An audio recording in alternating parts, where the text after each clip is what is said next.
देखो प्रथम कथा माननीय मुख्यमंत्री ओडिशा और माननीय मुख्यमंत्री पश्चिम बंगाल तांको भितर कौन कथा मुझे विषय जानी ना किंतु ओडिशावासी हिसाब से मोर मूल चिंता होची जे केवल आलूर दर कमिब एवं साधारण जनसाधारण जो कष्ट होती आलू दर आलूर अभाव जो कला बजार होता जो मैंने होल्ड करके रखी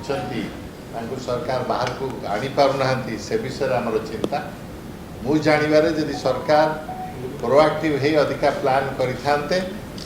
ये परिस्थिति आलूर हो न था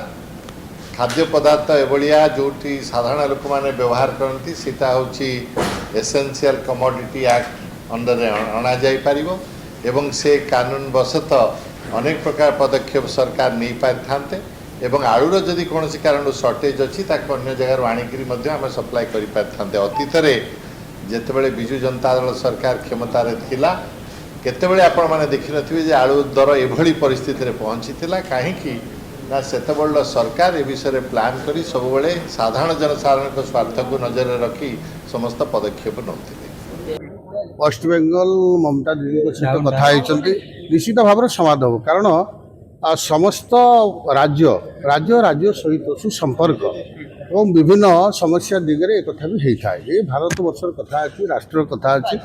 समस्ते मानवे एवं जो समस्याटी थिला बाधक थिला ताकू दूर कर